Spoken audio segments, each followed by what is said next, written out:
Hello, everyone. We're going to have Clive and Rafi on tonight. The title of the live stream is Navigating the Breakup of Globalization and Surviving Bretton Woods 2.0. Um, and I like to focus as well on Q&A because it gets harder and harder with all the comments and all the subscribers to answer the questions in the comment section. So I think the live stream is a good way to get your questions across. Or if you want to have access direct to me, you can also go to my Patreon, and it costs, you can do it for as little as $1 a month. Uh, yeah, and the link to that is below in the description of all my videos. So, yeah, nice to see all of you here. Let's see. Um, we've got quite a few of you already. Let's see. We've got yeah, not 200 people so far. Last live stream, I think, was the the one that we got the most concurrent viewers and the most views. Yeah, Rudy is here. There he is. He was just outside in the garden, and he was crying by the fence because our neighbor has a dog, but I don't think he was out there. They like to talk through the fence, the two. His name's Barney, the other dog. Native American is here. He says, "Stop being so popular, Mario." Well, yeah, I'm sorry about that, Native American. Darren Smith is here. Manic Miner, Shabana Jayaraman. Do you think gold ETFs are not as good as gold? Of course, they're not gold. The only thing that's gold is gold. I don't trust the ETFs as far as I can throw them. Dutch libertarian Andrew Watson says, "Hi, Marion Rudy from Basingstoke." Stanley Sorensen from Virginia. XMD from Oregon. Endurorama's here. Richard on cars from Cologne. Brit. I thought Cologne, I guess from Cologne in Germany, but he's a Brit. Okay. Uh, RB, Mick, Justin Taylor, just down the road from Najo Woy. I'm in Stokenchurch. Jake's Custom Part is here. Alex Jones is right. Good evening, Super Mario. Thank you. Same to you. RB. Andy Lee from Italy. Nice. Like Italy. Andrew Brown. Hi, Mario and Rudy. Greetings from the Scottish borders. Acorn from Melbourne. Nice. Melbourne, Australia, of course, because it's good morning. Wouldn't be Melbourne, Florida.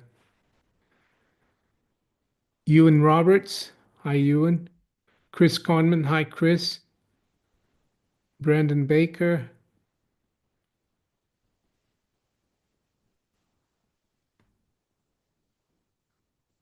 Mr. Siljady.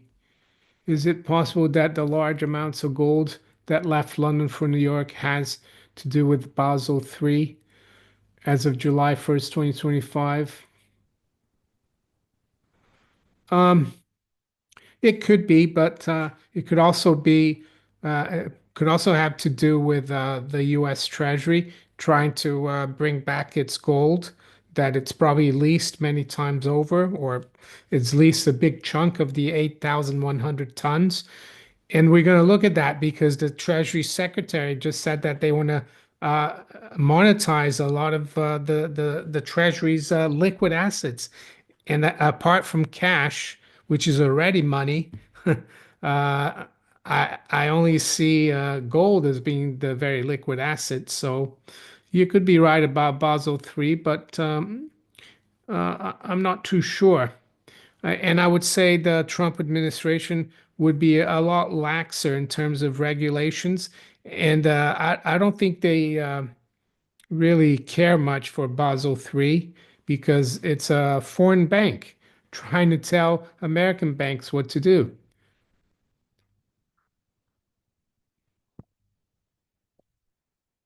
Stingray, 9 times 9. No, I haven't spoken to Catherine Austin Fitz, but I've interviewed John Titus a few times. Tom Miller, will they open Fort Knox? Well, you mean will they audit it? I think they'll have to, especially if they come up with a Treasury Trust bond or the Goldback bond that Judy Shelton has proposed. They'd have to prove to the world that the gold is really there. There's a lot of doubt about that. Milky Porridge from Eastbourne. Miners seem to be doing well. Do you see that continuing? Yeah, I think miners are very much undervalued versus not just gold, but also versus like the Nasdaq and the S&P. There's very little downside in my opinion. I think they're starting to pick up. Yeah, they're a steal in my opinion. I'm not telling people to buy it. Barbara Ekdahl from Göteborg, that's how you pronounce it. Gothenburg, Sweden. I've been there many years ago. Gothenburg, nice place. Uh, who else? Spock 2024 is here. Jake's Custom Part. Can you explain why silver is tier 3? Uh, well, maybe because they don't see it as safe as gold. That's the only way I can, the only reason I can think of that. But I think it's safer than fiat.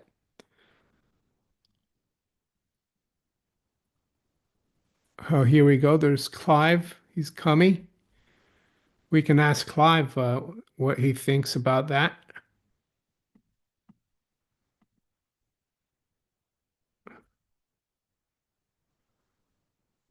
Spock 2024. Hi.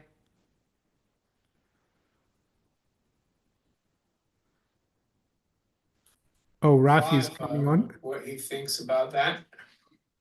Oh, hi, Clive. Good evening, Mario. Fancy finding you here. Yeah.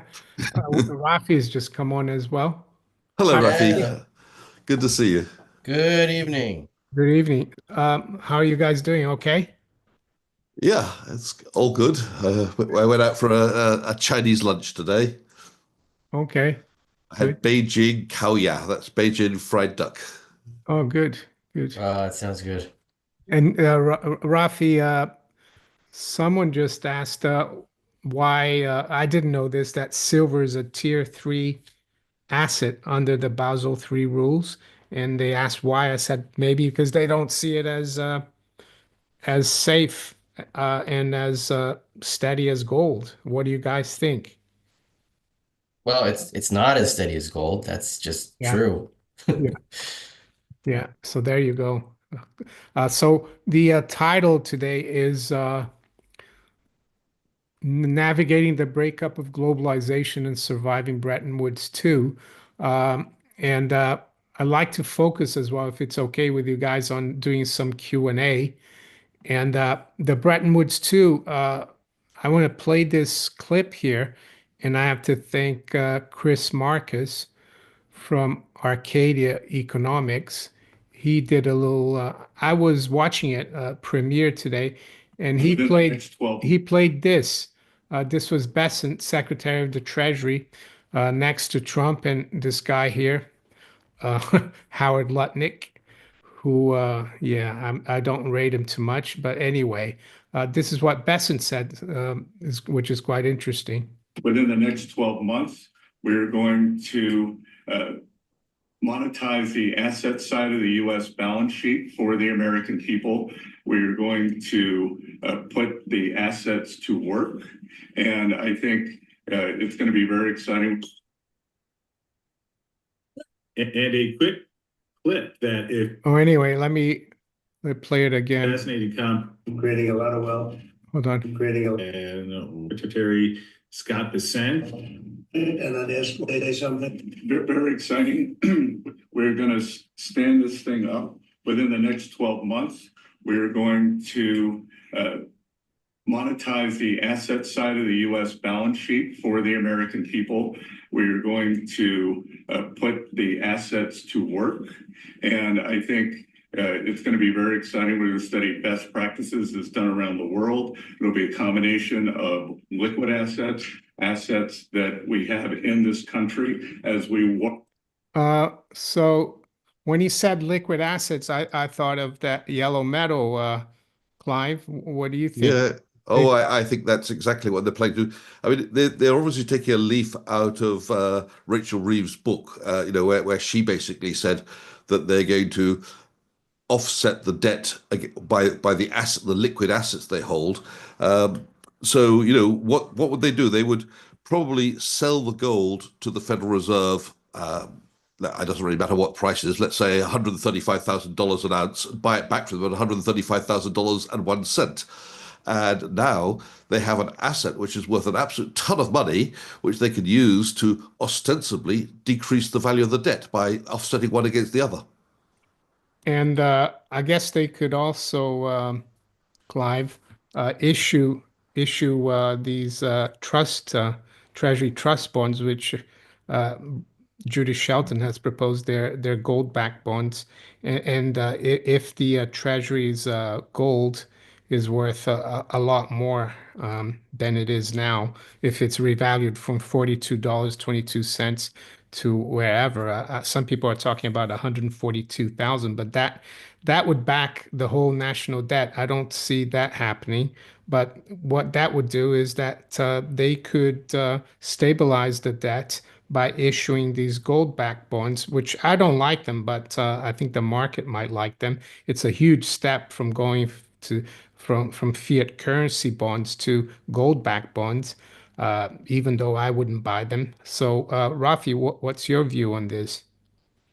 On what Besant said, Yeah, it's very unclear what he means. I mean, we can all put in our imaginations what we think he means, and gold bugs will go towards gold, and other people will go, oh, maybe he's Bitcoin. talking about I don't think the U.S. What does he mean by U.S. balance sheet? Like, what does that even mean? That's the What is a U.S. balance sheet? I guess that's everything that the U.S. federal government owns. Okay. All the gold on the balance sheet, all the national parks. A lot of land in the U.S. is owned by the federal government. Okay. It's got and I think it's got a lot of value in terms of the minerals that have been like the U.S. geological is it the no the U.S. Geological Survey. They value U.S. mineral. So like whatever he means exactly, he's deliberately using very um flimsy, opaque language so that anyone can imagine whatever it is they want to think that he means in their head and then have a case for it, including us. Yeah, So I'm not going to take the bait here. I have no idea what he's talking about. And even let's say he's talking about gold, but he could be. He might not even that he might not be at all. But if he is, it's not like at least in my opinion, and I think I think I diverge from Clive here a little bit that that if he's going to make an accounting statement about gold's value relative to the dollar, let's say he changes the value and he buys it back in some kind of accounting trick, none of these things that are done change the amount of gold that exists or change the purchasing power of gold versus the dollar. I mean, you can pretend that the dollar is a certain amount of dollars and then pretend it's another certain amount of dollars and then balance a balance sheet with some accounting gimmicks. It doesn't change the purchasing power. So if you wait, let me rephrase that. It can change the purchasing power if you devalue the debt, right? Because right now it's the debt that has a lot of purchasing power because the debt still has value. But the minute you devalue the debt, then everyone's dollars, which are the other side of that debt, if we're going to talk about balance sheets, that debt isn't worth anything, therefore their dollars aren't worth anything, therefore all the purchasing power goes into the gold holders. So whether you're going to statutorily declare hyperinflation or you're going to allow it to happen by market forces, it's all the same thing in the end anyway. Yeah, I think yeah, and I agree with you. You can think whatever you want, speculate. It's just that before the election, he did an interview and said that his biggest holding was gold for his hedge fund. And he also said that he could see a Bretton Woods-like realignment. And seeing that, I think 2025 was another record year for central bank buying, including China. So I think that's why people are kind of speculating this. I personally, looking at the chart of gold, continue to see, the fiat currencies debasing. So I'm not concerned. Of course, yeah, it would be a bonus if they were to uh, remonetize gold.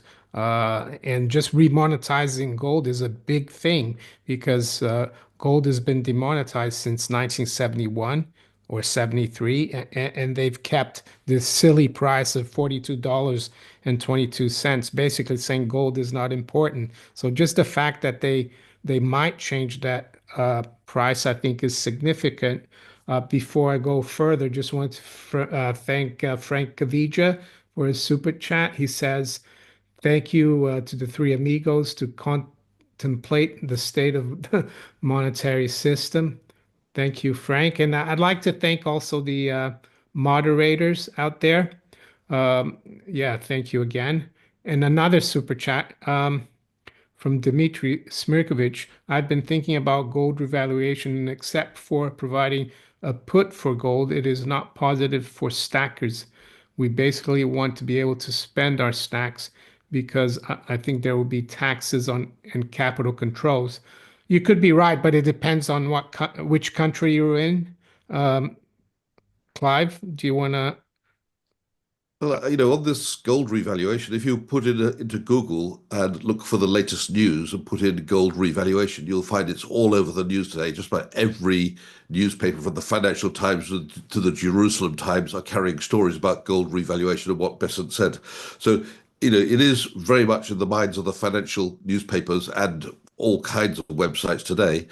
But I think that whether they'll do gold or not, I don't know. But I don't think he's going to stop at gold. I think what they're going to try and do is monetize everything. So, as you said, Mario, national parks, for example, now they're not a monetary asset, but it's very easy to turn a non-monetary asset into a monetary asset. All you have to do is ring up some friendly bank and say, "Would you like to tokenize it?"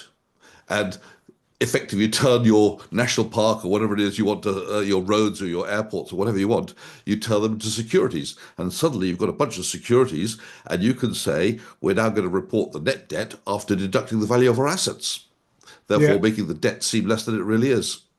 Yeah, and even the FT, who have been very anti-gold. A lot of you know about this editorial that I cut out from the paper back in 2004. It says, going gold. The pointlessness of holding bullion continues to sink in. So they're going to have to eat their words. Well, they are already. And this lady here, who's supposedly she's on the board of the FT. She says gold glitters as the unimaginable becomes imaginable. So she's saying here currently the gold reserves are valued at just 42 an ounce in national accounts, but knowledgeable observers reckon that if these were marked at current values, 2,800, this could inject 800 billion into the Treasury general account via repurchase agreement. That might reduce the need to issue quite so many treasury bonds. So yeah, I can only just roll my eyes at this kind of statement. It's so ignorant. Oh my gosh. why do you say Sorry. that? That's okay. No, look, she's talking about statutory hyperinflation. That's what it is. When you do that, when you change the statutory price of gold from $42 to $2,800 an ounce, what you're doing is you're raising the market price of gold by that amount also. So it goes from whatever the ratio of 2,800 to 42 is, that's what the ratio of statutory gold to actual gold you have in your hand rises. So what's 2,800 divided by 42, that factor multiplied by 2,800 is what gold would be worth, and that would bring all the debt down to near zero or very close to zero, and that would be the same effect as hyperinflation, the same thing as Weimar. Yeah. It's the same thing. Well, Trump said he does want to obliterate the debt, Rafi. But Fine, do it, but you have to know the consequences. It destroys yeah, the no, banking system and I everyone starts over. I agree. I agree. Anyway, this is just to point out that even the FT is looking into this. Um, so there's another super chat from Chris Conman. Thank you, Chris. Do you foresee Trump reopening the gold window? Well, yeah, what's his name? Nixon. Nixon. He closed the gold window temporarily in 1971, August 15th. So it's possible. And I think they might reopen it when they think it's at a price. You might not agree with me. I'll get your opinion in a minute. It's at a price where they think it will be a good price for in relation to the debt and everything else, money supply.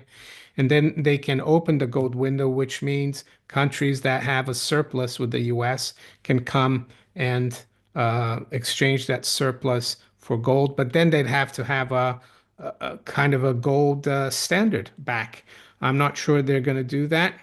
Um, yeah, it's possible, but maybe they're just going to stick to issuing gold-backed bonds.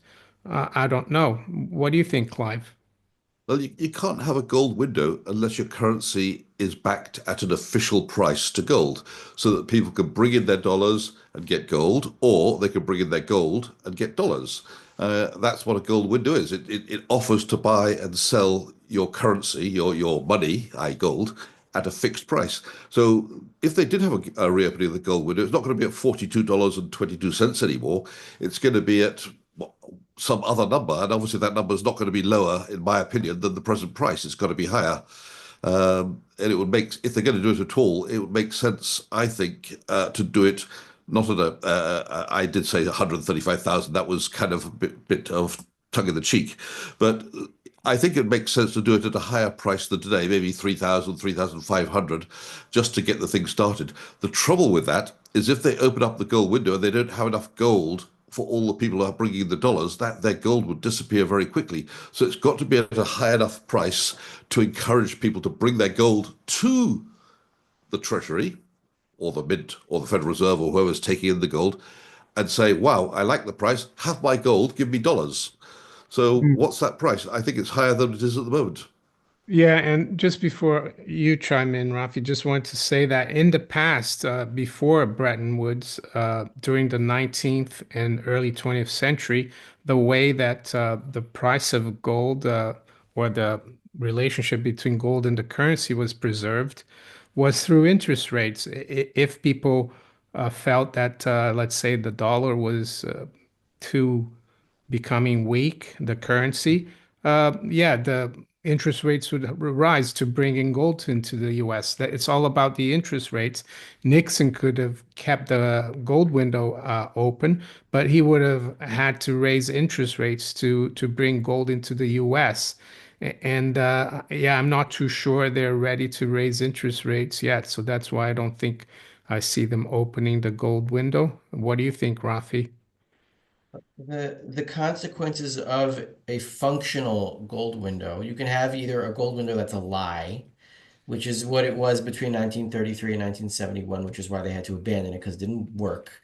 And the reason is they printed too much money, they didn't have enough gold. If it's going to be functional, it's going to have to the amount of gold that exists in Fort Knox, which is owned through tokens by the Fed in their gold account or whatever it's called. Uh, it, if it's going to function, it's going to have to be 100% backed, or else no one's going to trust it. Once you get to that, that means admitting all of the inflation that has happened since 1933. That's all going to be out in the open. But essentially, we're trying to discuss a situation here where we execute the accounting in a certain way that minimizes the pain and the consequences of all the inflation that the Western monetary system has engaged in. There's no way of numbing that. There's no anesthesia here.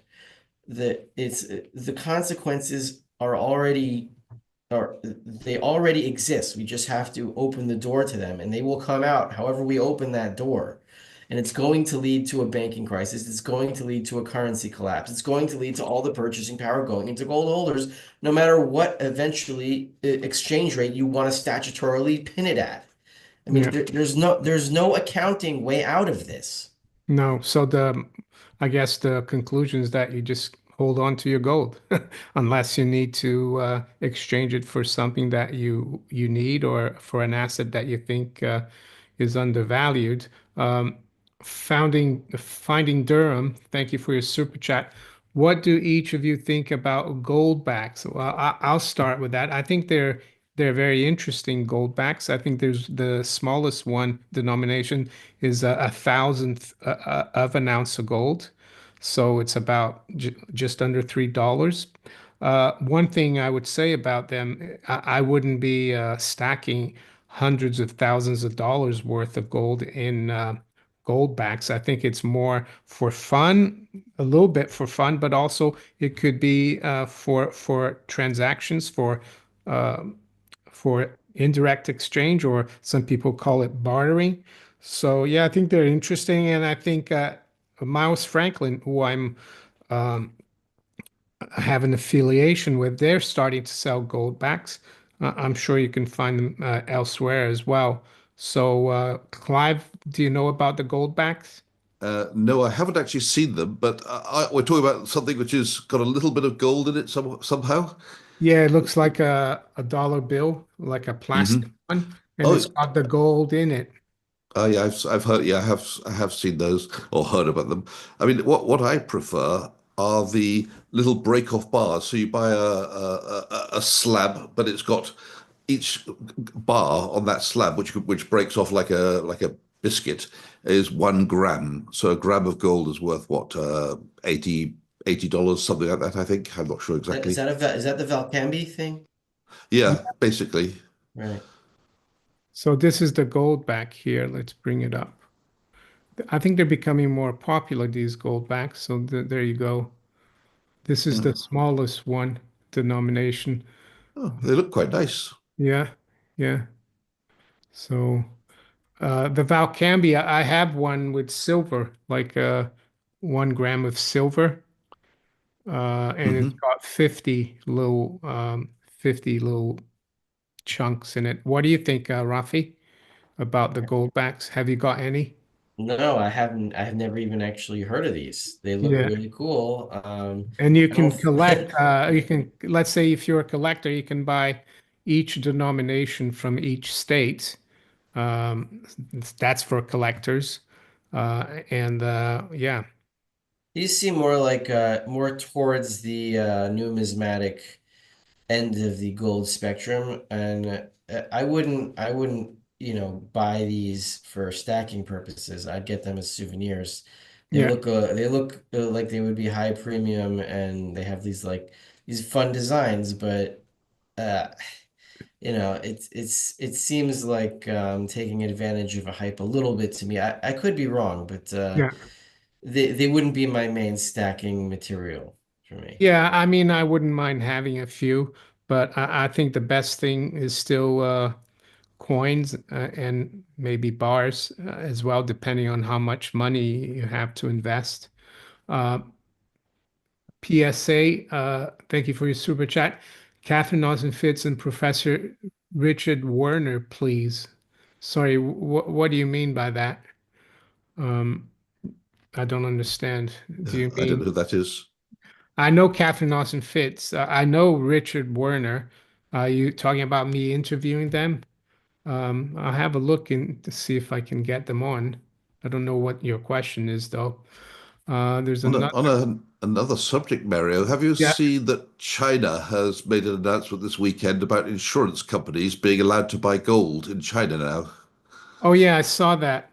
Apparently, it's going to be they can put 1% of their assets in gold, and I think that's the equivalent, would be the equivalent of like $500 billion. So yeah, that's a big announcement. I mean, I think it's what it's showing us is that China wants to find ways to suck more gold into China and discourage these insurance companies from stacking dollar bills or stacking treasury notes. So basically, they're saying you would need to diversify more and not hold so much in US treasuries. Mm. Dmitry Shmerkovich is saying, I also see revaluation as deflationary. Something has to give and gold has to come, and they have to get it somewhere to deflate default or just create another instrument like Goldbacks CBDC. Well, I mean, if you think in gold like I do, I try to be a central bank, like Jim Sinclair says, you have to have your own central bank. In terms of gold, most assets have gone down in value for the last 25 years. So yeah, in terms of real money, we've had deflation, but in terms of fiat, we've had inflation. Maybe Rafi, you can chime in on that. You explained that really well, usually. What you mean, inflation versus deflation? Well, look, Yeah. the inflation is always it's by definition it's a fiat mechanism that things can only inflate in fake money terms because that's what inflation is. It's fake. It's fakeness. That's why we call it inflation because it's not real. And whenever there is inflation in real money terms, the thing is sometimes it takes time for the real money denominations of goods and services to reflect reality again. And in that interim period is when you have the bubble, right? When it gets bigger and bigger and bigger and it hasn't popped yet. And then you have all the people that seem to be benefiting from the size of this bubble. But then the popping of the bubble is the deflation, and the anti-bubble is the gold price. So as gold heads higher and higher and higher, that is the bubble deflating. It's not necessarily the asset prices deflating in dollar terms, though that could also happen. It could be concurrent with the gold price rising. But what deflation really is asset prices falling fast in terms of real money. And because of productivity, right? You can be productive even in an inflationary environment, right? Even in an inflation environment, you can be incredibly productive. It doesn't mean you're producing the right things or what the market wants, but you're producing a lot of stuff, and the prices of that stuff that's being produced goes down because you're producing so much of it. And that so the bubble itself it's deflationary even in gold terms all the time. So if you look at a longer term chart going back, from let's say, centuries, then gold versus other commodities is always going down. Asset prices in terms of other commodities always going down, and all of this dollar denominated, pound denominated, Swiss franc denominated, madness is just inflationary waves going up and down, and it's all going to end, and then you'll be just left with the money terms. And it just happened to me today that I saw an old friend that I hadn't seen in 2.5, 3 years, and he wants to move to my neighborhood, and he was telling me, like, he wants to move up here to northern Israel, but like the housing prices are they just keep going up. I'm like, well, yeah, I mean they keep going up in shekel terms, but last time I saw you, the housing prices have been cut in half. Because in gold terms, they're now like about 180 something ounces, whereas when I saw you last time it was about 350. Yeah. And then this, I wanted to talk about this, and this segues well into this. This is the price of gold in pounds versus the 10-year uh, gilt bonds, UK 10-year government bond. And you can see since when I started the channel here, late 2015, you used to get 7.1 10-year gilts. Now you get 23. And the reason I looked at this is because I saw this article when was it? February 8th, yesterday. Surge in advisors buying UK government bonds for clients. And the reason they're doing this, Clive and Rafi, and I laughed because they say, you know, when you buy a gilt for under par, let's say under 100, when it matures, you don't have to pay the capital gains tax. So they gave an example here that there's a gilt that matures in 2026 at £100, and right now it's only costing 94.27. So whoopee, you can have that profit capital gains free. But I had to look at the price of gold since 2005. It's gone up 922% in pounds. And if you hold sovereigns and Britannias, there's no capital gains tax. But the reason why advisors never talk about gold is because here in the UK, physical gold is not considered a financial asset. So financial advisors, uh, they, yeah, it's not even in their world to think of physical gold. So just wanted to put that out there. And I've got something else here that I wanted to show. Where is it? This one? That's the gilt. Oh yeah, Clive and Rafi, I think this is what you call inflation here. Hmm. That's why the UK economy is in such bad shape. Maybe he needs a big dose of Doge. So, what's that? What's that big, that huge? He's a Greek guy, like this really, really big guy. He hangs out with what's her name? With the woman with the white hair, the IMF woman. Oh yes, I forgot to do that. Is it the head of the managing director of the BIS? He's Yeah, I Yeah. think that's oh, it. he's Yeah. Mexican. Yeah, yeah. Yeah. Okay. Okay. Well, he it Looks looks like him. Yeah. looks like him. Yeah. That's I mean that's why the UK economy is such bad shape. But it's not just the UK. The whole of the EU is like that. The US is like that. But it looks like they're trying to do something about it. And talking about that, Clive, do you really think? I mean, the news that's come out about the U.S. AID, how much, how billions have been funneled to foreign countries, you know, for really useless projects, but for regime change and everything. Do you think that's really, and other things they're going to do, is it going to make a dent to deficit spending? Well, I had lunch today with an American, and his daughter was fired yesterday or today. And basically, apparently, Elon Musk walked in and said, "Right, everybody out, you're all fired." From where? Uh, well, this would be USAID. Oh, Um, USAID. Okay. Yeah. I don't wish your USAID. friend any ill will, but like, wow, that's such an inspiring story. So no, I know, but anyway, this apparently is what's going on, and of course, they're going through government departments like a dose of salts. I don't know if that's good or bad. I'm not judging it. I'm just saying that's what's actually happening. I thought it would take months and months for something to happen on this, but it looks like he's actually got some action going. Did Well, either of you think any of this was gonna happen? This seems like it seems No, like we're in a I didn't. fairy tale. I I know, didn't think I it would know. happen. I never. It was about time, but unfortunately, I think it might be a little too late. But at least they're trying, and I think they even Trump even offered all CIA employees like early retirement, paid early retirement, you know, paid until September.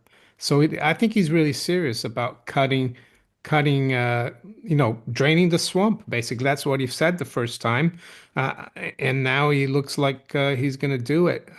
But there'll be a lot of lawsuits from people who've been fired and who will say have been unjustly fired, and that, of course, will clog up the courts, which will suit Elon Musk just fine. Yeah, but Musk and Trump are moving so fast now that you can load up a whole bunch of lawsuits. It's not even gonna matter. They're just gonna keep going. Yeah, They are, yeah, yeah, they yeah. are. I They're, got they're they're on a another roll. super chat here. Jay Cernecki, thank you. What will the process of exchanging precious metals for property be in a dollar crash scenario? Won't be like handing over an ounce for a bucket of potatoes. How do we get it away from the banks if they hold the deed? Um, Rafi, do you want to? How are they, well, if they hold the deed? Yeah, Um, I don't think banks hold the deeds. Well, so that's if you have a mortgage. If you don't have a mortgage, they don't hold the deed. what I think is going to I'm not sure if this is what I think or what it's or if it's what I hope. I can't really tell the difference. But take it for what it is. It's either what I think or what I hope. But what I imagine is that the monetary system, the fiat monetary system, is not going to function as a value transfer. But I think the skeleton of it will still be functional, so that if you want to, let's say, buy a house and you need some kind of legal transaction for it, but dollars aren't worth much or pounds aren't worth much, so you'll agree on some kind of like whatever number of dollars that you'll transfer into that guy's bank account or whatever it's going to be, which is going to reflect the official transaction of that house. But under the table, you're like, look, how many gold ounces do you want me to give you for this thing? 10, 15, 20, here, take it. Just like, use it for what you need and wink, wink, and that's it. And then you'll have like everything will be on the black market in that way. We'll have all these fake transactions for fiat, but the real transactions will be under the table for the actual gold and silver coins. And that it'll go on that way for a while until, like the legal system is just tired of tracking these fake fiat monetary transactions when they know that everything's going on under the table anyway. And then once everybody stops pretending, then you can go back to a gold and silver currency and everything becomes decentralized again. And the banks stop tracking these worthless things. This is exactly what happened in Israel in 1984 or 1985. People transacted, bought, sold houses in shekel values, but nobody cared. It was worthless anyway. And people were transacting under the table. It's going to happen across the world. Yeah, I I mean, think. when I first, Sorry. sorry, Yeah, go Mario, ahead. No, there's when I an. first Go ahead, Clive. when I first arrived in Switzerland, it was extremely common when people would buy houses to pay part of the purchase price under the table in front of the notary, because we had at the time quite heavy taxes on real estate transactions. The way you avoided paying the real estate was to pay part of the price in cash and not record it. But of course, that came back to bite people because they've got now capital gains tax on real estate transactions in Switzerland. So the people who bought a house for a official price when somebody went under the table bought it too cheaply. So now when they sell the house, their gain is larger than it would otherwise be. So the government's getting its money back anyway. Yeah, I just wanted just wanted to give an example. There's a story about the Weimar hyperinflation that a young German man, I think he was helping American tourists, helping them on a tour, and they gave him a double eagle, a $20 gold piece, and he was able with that to buy a small bed and breakfast or hotel with just which is just under an ounce. So that gives you an idea. I've spoken to Star Path Academy. He's a YouTube channel. He's in the States, but he grew up in Romania when they had hyperinflation there in the 90s. And he said that gold is the last thing you want to get rid of in a hyperinflation. Uh, Silver, they didn't really have that much in Romania. And I think the free market individuals, the value of gold will fluctuate wildly, I think, during a hyperinflation, not versus the dollar because it could be worthless, but versus other assets. I would try to wait until the dust settles to put the gold to work if there is You know, hyperinflation. in a hyperinflation, one of the things which disappears is food, because everybody takes all the food that they can get from wherever they can get it. There is no more, there will be no food on the shelves, and you can't buy it because it'd be madness to sell it because it's going to be worth more the next day. So when there's no food on the shelves, people absolutely need a way of getting that food. If all you happen to have got is a house because your money's worthless, you have to sell your house. You have to sell it so you can get some money. And the money, of course, you're gonna get for your house will be gold coins, and then you can take your gold coins to someone who's got some food, and you'll be able to get your food. Yeah. That's why I think that gold is worth so much in a hyperinflation, because property is not a liquid asset. You can't turn your property into food, but you can turn your gold coins into food. Or some junk silver, small silver Or, coins. well, of course, you'd go through some, you'd change your gold to silver and then your silver to the Yeah, food. But yeah. And also, I think in the hyperinflation, it's good to know your neighbors and be nice to them. And a lot of times you just barter things as well. So that's the other thing. It's not just about the money as well either. Uh, Big Gal 74, thank you for your super chat. Sovereigns or Britannia, which do you prefer? I have both, but I prefer sovereigns. They're 0.2354 of an ounce. Britannias, of course, are 1 troy ounce. Both are capital gains tax free. So it's just a matter of preference. I mean, if you have 50 million pounds in the bank, or let's say 5 million, you probably want to buy the Britannias because it's less bulky. But if you have, let's say, 50,000 pounds or 20,000, I'd go for a mixture of both. Um, don't know if you guys have an opinion on. I prefer the Britannias. These days, I like coins which say on the face of them 1 ounce. So it says, oh, if you buy a Britannia, it will say 1 ounce of gold or silver. And I like the fact that they are coins of the realm and they've got a date on them. So that if you buy the sovereigns, of course, you've got the date on it, but it doesn't say £1 on them, does it, Maria? I don't. No, no, but legally they are a pound, legal And it 10. doesn't say the weight. It doesn't say the weight either. So, whilst everybody knew what a sovereign was 50 years ago, I think there'd be more confusion if you tried to change a sovereign than a 1 ounce coin because everybody knows the price of an ounce. Yeah, and I think they have half sovereign, half Britannias, and maybe even quarter Britannias. Quarter Britannia would be almost like a modern day version of a sovereign. Hmm. Rafi, have you got? I got a preference for which British coin that I like better. Well, You no, I don't. okay? There's no gold or silver legal tender in Israel, so Yeah. whatever people recognize more is what would be better for me. And I think I'm done stacking silver. I've been doing it for since 2010, 2011. So What's I've been stacking ever since then. So I have a pretty good average price, and now I'm just waiting. And I have the coins that I have, and let's see what good they can do. what's the most popular gold coin in Israel for people who buy gold? I don't even know. Okay. No idea. Pakistan Zindagud has a question. I've accumulated over 1 ton, um, 1,000 kilobars of 24 karat gold. Wow, that's a lot. Uh, she's accumulated that much, does she say, or someone else has? Yeah, yeah, she's got a ton of gold. Uh, okay, and Is it 24, in Nigeria? no, no, Pakistan, I think. And Okay. around, she's got 10 tons of silver, which I plan to plan on trading for gold and more land once gold silver ratio comes down 1 to 15. Okay, great. Good for You know, you. you know what I think might actually happen here is that if there's a real shortage of money and people need gold and silver, I think people will just like go find an abandoned old Roman building somewhere, which are all over the place here, and just start digging. I think it's Yeah, going to be like a national thing. People are going to look for stacks that have yeah. been buried here for hundreds or thousands of years, and they're all over the place.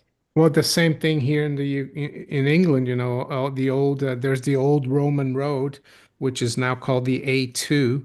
But if you it goes all the way from London to Dover, and that's the Romans built that. And I'm sure that if you go along that road and the old road on in the countryside with your metal detector, you could find a lot of coins.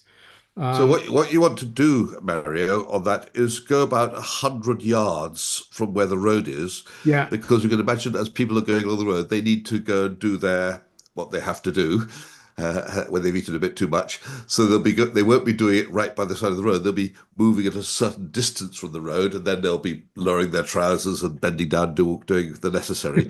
And that's when the coins will have dropped out of their pocket. yeah. Peter Mitchell, thank you for your super chat. What's the latest update on the board from BlackRock visiting the Prime Minister's office in the UK. Anyone know why they were there?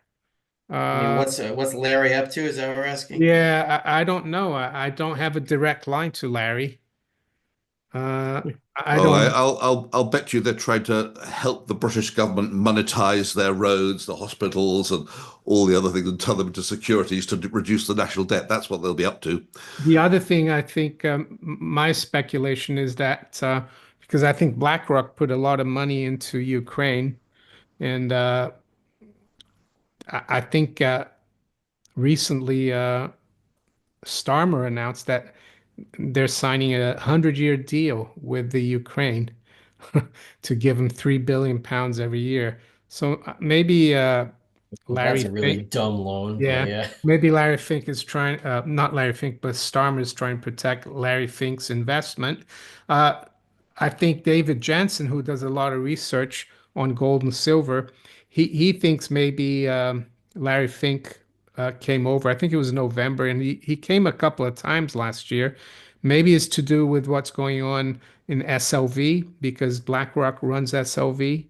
Maybe you have you been following that, Rafi? Apparently, the lease rate for silver on to borrow for the SLV is like 12%. Yeah, I don't know what it's at now, but I've been following. I think I saw something from Greg Hemke, or retweeting somebody else. Who was it? I don't remember. But the big difference, and I talked about this on Young Investor on Substack, is that in 2020 we saw a huge influx of gold and silver into the COMEX vaults from through Britain as a proxy, whether it was physically from Britain, I don't know. But a lot of that gold and silver went into the ETFs. GLD and SLV were having like huge stocks of metal go into the coffers, at least officially, you can see on the statistics. And now it's going the opposite direction. SLV especially is being drained now, even though the silver is going to New York. It looks like what I think might be happening is that the demand for physical is so high that you can get physical from the SLV ETF if you own enough shares. And so people are borrowing, or big players, big financial players that need to deliver bullion. What they might be doing is buying baskets of shares, and if they don't have enough shares, they're borrowing those shares to have a basket so they can redeem the basket so they can deliver the silver. And then what happens is that they're stuck short those shares and they're going to have to buy them back. And that's the situation we're in now. Hmm. Someone's saying here, uh, both Fink and Bill Gates showed up in London and things like farmers' inheritance tax suddenly happened. What do you think, Clive? What do you think Larry Fink was doing in the at a cabinet meeting? You can only imagine, but I suppose that at the end of the day they want to do some sort of business, but I don't think it's got anything to do with farmers or anything. I don't, who knows? Yeah, they don't tell us this. Yeah. It's not been in the newspapers. Mr. B says, and he's a moderator. Thank you, Mr. B. BlackRock buying the farmers' land 20%. I mean, it could be because, BlackRock is really close to the World Economic Forum. And one of their mottos is you will own nothing and be happy. So, and I think Bill Gates is buying a lot of farmland in the US. And I think the Dutch, they kind of really hurt their farmers. And I'm not sure if this is going to work, though. I think there's a lot of pushback here in the UK because this inheritance tax for farms it also applies to small businesses. And yeah, we'll see, we'll see, and who knows? Scott 49 140. I only have to wait until the end of March before I can make a big silver purchase. What's your thoughts of making it without silver breaking out? Well, I hope for you that, silver doesn't. I actually I do hope that silver breaks out very soon, but for you, I hope it doesn't. I don't know what to say, Scott. What do you think, Rafi? How, what's the question? I only have to wait until the end of March before I can make a big silver purchase. What's your thoughts of making it without silver breaking out? Uh, I don't think what I mean, how big could your purchase of silver possibly be that you're no, going to cause it to break out? no, I don't think he thinks he can cause the breakout, but uh, do we think it's going to break out before he can buy? It's possible. He's But presumably getting his bonus at the end of March. That's what it is. Wants to, I don't wants to buy. know, or an Uh, inheritance. yeah, oh, yeah, so it could be something like that. Yeah. yeah, I don't know. Is it going to I break mean, it could out be, by March? unfortunately, it could be Sod's Law. You know, Mm. silver Well, could break out to $100 by in 2 weeks, and Yeah, you haven't I got. I think that Silver's breakout is the final stage of the end game. yeah. I It's mean, the it last hasn't thing. broken out It's yet. It doesn't break out until it starts to hit and go above the all-time high, which was what, 50 something dollars. We're a long yeah. way from that. Yeah. So I'm looking more at the ratio, the gold to silver ratio, than I am about the dollar amount of silver. Absolutely, the absolute dollar amount doesn't really matter to me that much. I want to know how many ounces of gold it can buy. Um, the final stage, we saw this in 1978 to 1980. The final stage of that monetary breakdown was silver making a moonshot, and it's going to be the final stage of it this time too. And wherever it ends up in the dollar spectrum, it's going to lead. It's going to briefly, I think, hit 15 to 1, maybe not that high, maybe 20, 25, 30 at the lowest, but that's going to be the last stage because when silver goes vertical, what it's saying is that no gold derivative is trusted. That Hmm. we don't trust any of this paper anymore to redeem any amount of gold, and therefore the only way we can break gold apart into retail amounts is using silver because the paper Hmm. just doesn't work anymore. Yeah. Talking about silver, um, I bought a couple of coins. I usually don't do much on eBay, but I bought two half crowns from Southern Rhodesia. I'm sure a lot of you probably, yeah, wouldn't have thought that the half crown from Rhodesia, 1940 and 41. So it's weird because, in the UK by that time, the silver was 50% silver, but is it Southern or just Rhodesia? No, it's Southern Rhodesia it was called. So it's today is Zimbabwe, but it was 925. So the colonies kept good money, and the you know the home country had debased money. So there you go. These were 20 pounds on the eBay. I thought they were pretty good value.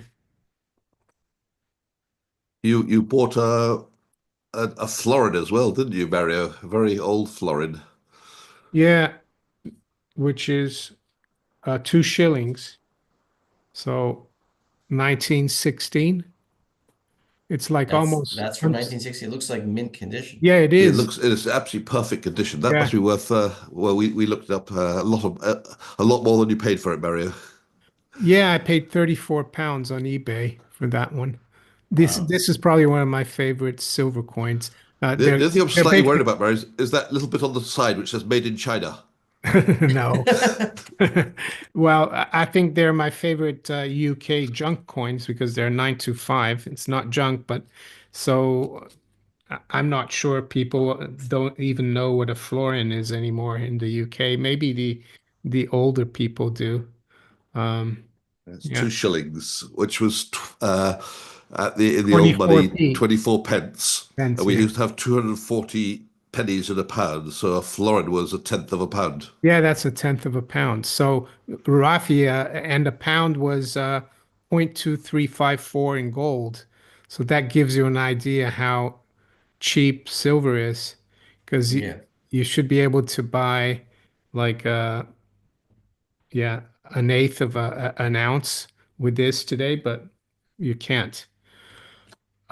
Pakistan Zingadu says, I sold all my Bitcoin from 2012 to accumulate my precious metals and land. Well, maybe that's why he's got 1,000 tons of gold. Well, congratulations. Yeah, I think that's a good move to get out of Bitcoin into gold. if you've made millions of dollars in Bitcoin and you sell now to acquire precious metals, I can't even say I'm jealous because I'm so impressed that you're able to escape such a huge bubble in time and make so much money. I'm very glad for you. Like if you can do that, that's amazing. Yeah, I think very, very few people are able to do that, and they're like all into Bitcoin, and they're like, "Yeah, it's gonna last forever, and it's real money, and I'm gonna be rich for it." Like, if you can get out of it now, like, in my hats off to you. Like, you deserve it. Clive, you've got another opinion on that? Not really. Actually, I was asked about asset allocation. Someone's asked me how much gold that they should hold. So I rewrote my asset allocation table, but I haven't yet published it. But I rewrote it yesterday, and I reduced the exposure in Bitcoin, which was 5%. I reduced it down to 2.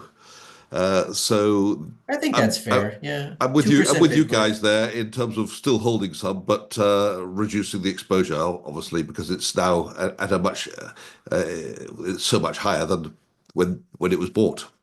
I think risking 2% is fair if you want to do it. That's fine. Someone asked me to do a magnet test with that. So here you go. That's the magnet here. Hold on. It's not sticking, so it is silver. I have this Uh, from the when I ran the pawnbroking business. I bought this to test the gold, the jewelry that people brought in. A lot of times they brought fake gold, so it's You owned a pawn shop. yeah, back in 2012 I bought a franchise and ran it for 2.5 years. Wow, I didn't know you were like one of those guys. Cool. Yeah. if you get one of those fishing magnets, these are the very large, fat magnets, Yeah. and put a silver coin on it, and it will slide down. It will slide down slowly and usually swing round to the outside of the magnet before it falls off. Whereas a copper nickel coil will just slide very fast straight. Yeah. Copper nickel coil will go So straight down.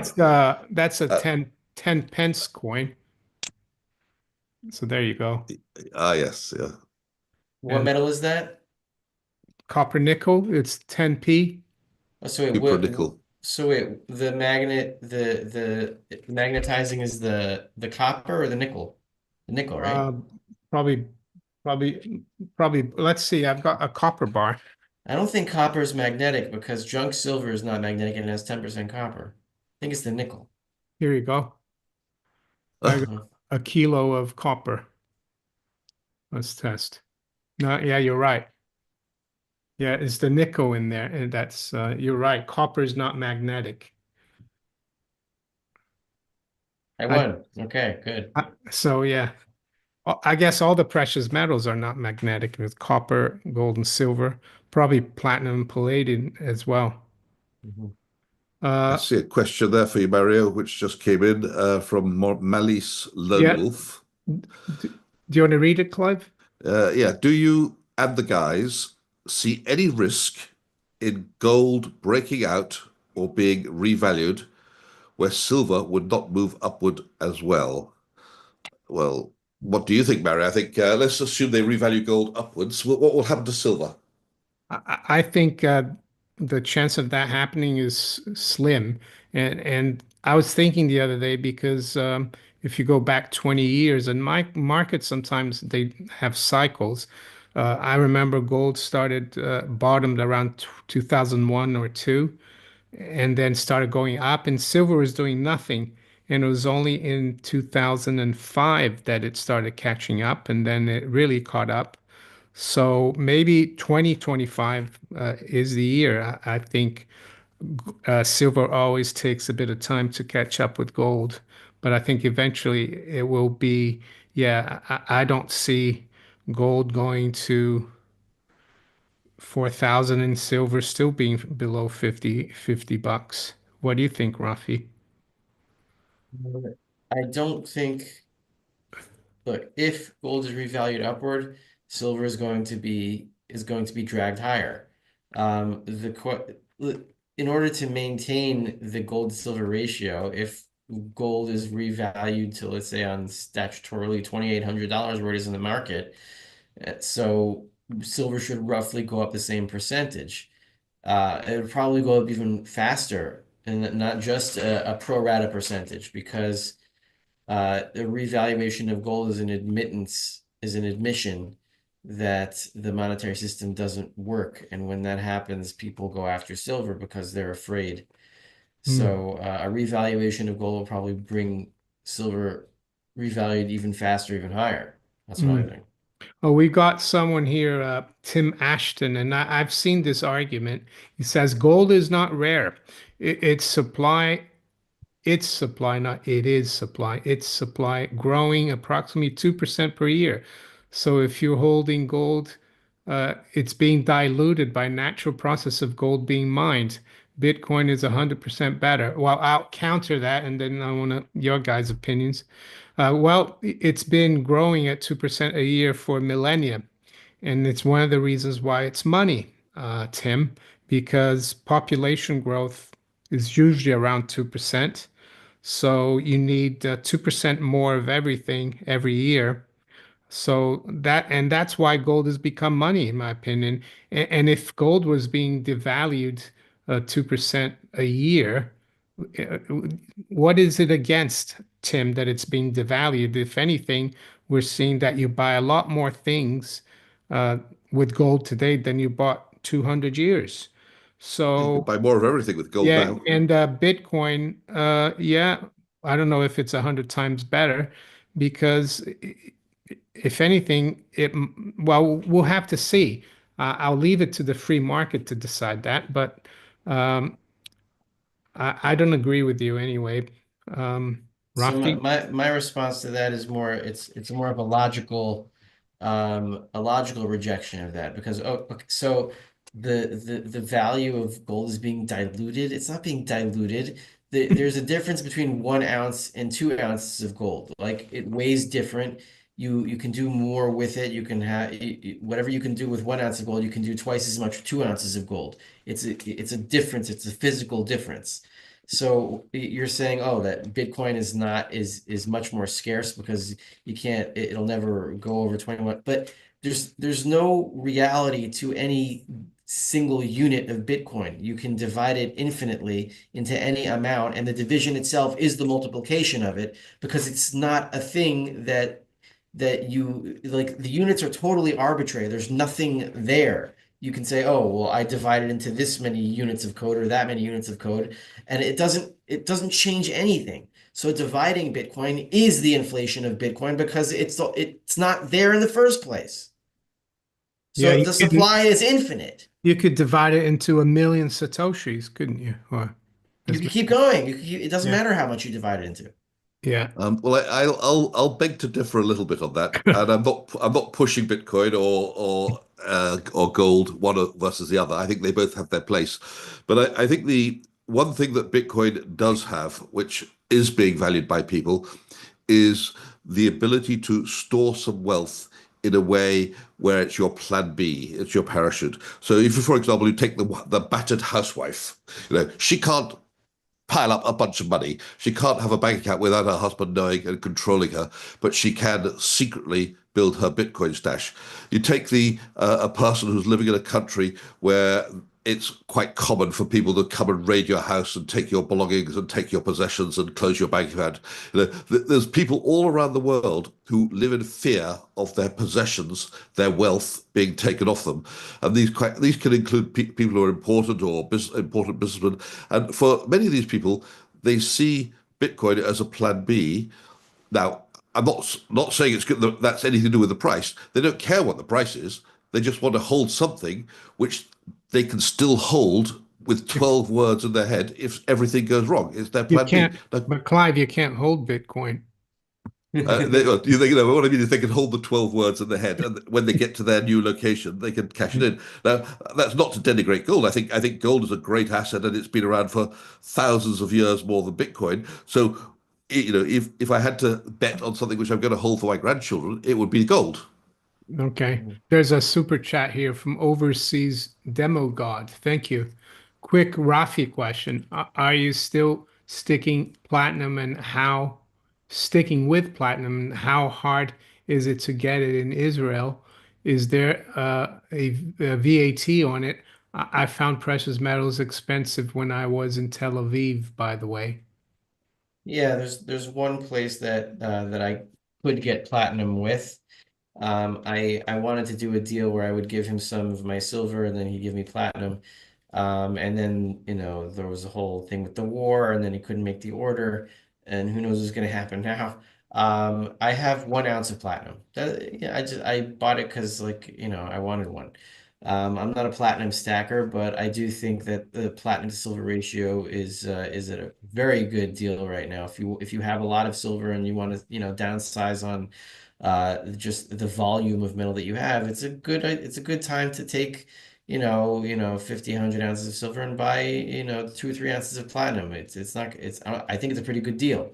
But you should just know that if you do that, it's a lot less liquid than silver or gold is going to be. But if you want some platinum and you want it for a good price, a good amount of silver, go do it. Yes, road tested said saying supercomputing can break Bitcoin passwords very quickly. I also saw that the CEO of Tether just he made a comment saying that they're going to be able to break the Bitcoin code and you could lose your Bitcoin. I don't know. Any views on that, Clive? I think the people who are writing these things should Google it and they'll get the answer. I won't comment further All than right. that. But I think they need to. They haven't Googled it. Is my point. Mm, so yeah, I think it's time. And before we say goodbye, guys, any like final words on what's going on in the world, especially with I saw that the trade war with China could intensify because the Chinese they didn't back down. The Americans put I think 10% tariff. So they're a lot more powerful. No disrespect to Canada and Mexico. So just see, and also this situation with the gold shortage. Just wanted to see what you guys think You of it. know, I think a lot of people are saying we have a bit of a wild card with Mr. Trump. We don't know what he's going to do next. He continues to surprise us day after day with what's happening, and people don't like that uncertainty. There's no certainty at all. And on the gold, obviously, a lot of people are worried that they can't get their gold out of the London bullion market. If you have any there, I'd try and be first in the queue. But of course, you're not going to get it now because they say there's a long wait. Yeah, Rafi. I love it. I wake up every morning. I'm like, whoa, what am I gonna read today? I'm so excited. It's just like we're at a historical juncture right now. Everything as we've known it is coming apart. So far it's been pretty orderly because we still can go shopping and get our food and sit down with our families for a nice dinner without a fear of like a mob coming in and bashing our door down and kidnapping us. So I'd like that to continue. But it's gonna get a lot crazier once Tulsi and RFK are confirmed, and they almost certainly will be at this stage. Then they're gonna open up the medical files. They're gonna open up the CIA and the intelligence files. We're gonna see a whole bunch of crap. You thought you saw a lot with USA. There's a lot more where that comes from. There's a Yeah. huge bathtub of this crap that's got to be dug out, and it's going to be so much fun and really sickening at the same time. And I'm so glad to be alive right now, and it's just so exciting. Well, I'll add to that because I've been kind of looking at these things for over 20 years, and all the stuff that's coming out is not surprising me at all. The reason I don't talk so too much about it here is because my channel would be deleted. And I think it's more important to educate or try to tell people about the monetary system so they can protect themselves financially. And I think that's still the most important thing. Doesn't mean to say that I don't care. But yeah, it's really amazing to see what's happening.